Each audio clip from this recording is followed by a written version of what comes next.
OSHA and ANSI both list these kinds of methods of providing guarding, and they prefer this first one, inherently safe by design, if possible. So we'll look first at what that is, and then mostly we'll talk about guards.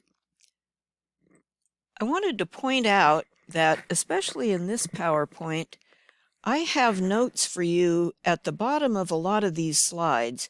So if you are in outline view, see the button down here at the bottom of the PowerPoint. If you are in outline view, you can see the slide thumbnail, the big slide, and then the notes field.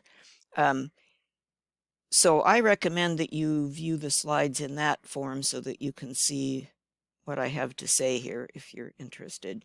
But now let me just display the whole slide here. So inherently safe by design often means a thing called guarded by location. If a thing is dangerous but it's so far overhead that no one could reach it, then it's guarded by location and you do not need to provide a guard.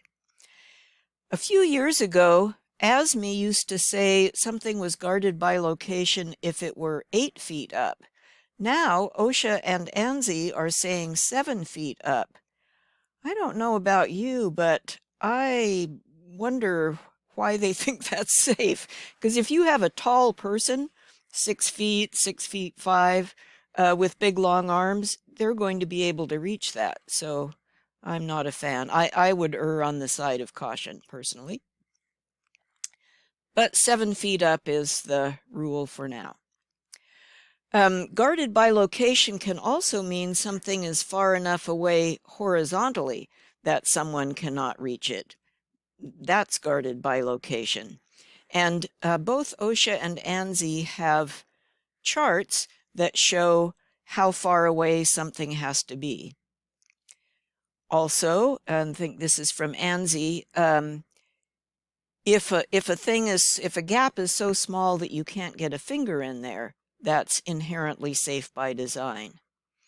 If a thing is so far that nothing will hit you, that's inherently safe by design. There's that reciprocating motion again. But now let's talk about guards just a little bit. So a guard, this is where you come in as a drafter and designer. A guard is essentially a barrier. There are different kinds of guards. Here they are listed here. The preferable kind of guard is fixed. You want one that is permanent. It's attached to the machine. It's relatively simple. There's no fancy schmancy moving stuff. It's just a simple permanent guard. So that's why we prefer a permanent guard if possible.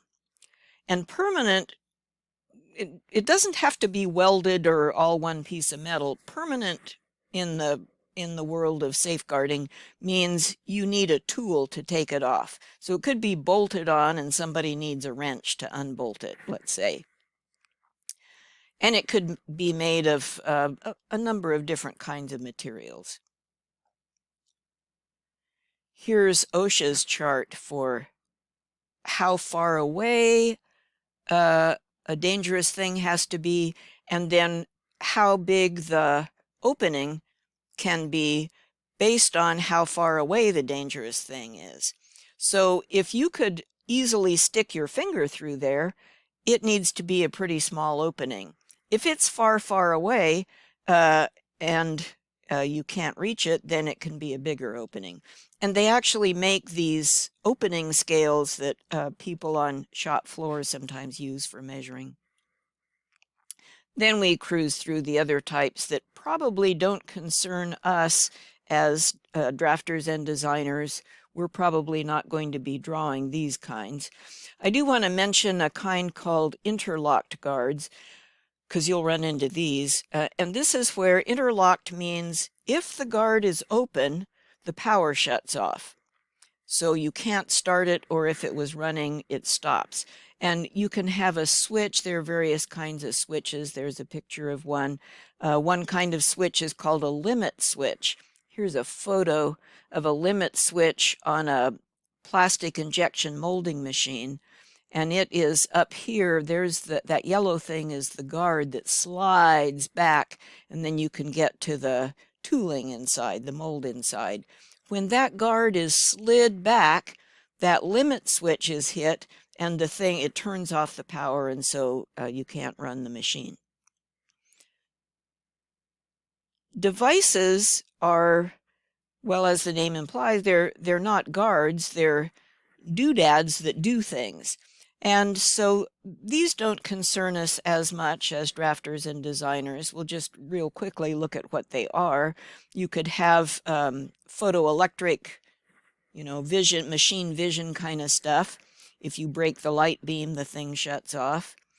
If you break the radio field in a radio frequency thing, the thing shuts off. And there are mechanical things as well.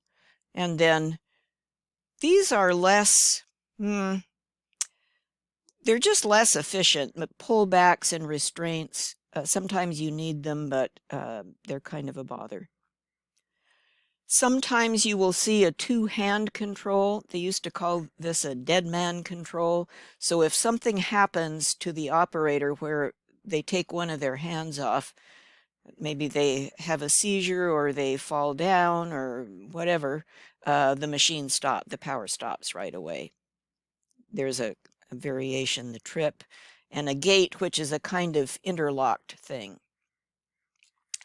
I put a link here to a YouTube video that you might be interested in. It's from Canada, so they're not following OSHA and ANSI, but honestly, OSHA and ANSI standards are very similar to ISO standards, which they follow in Canada and Europe and other places.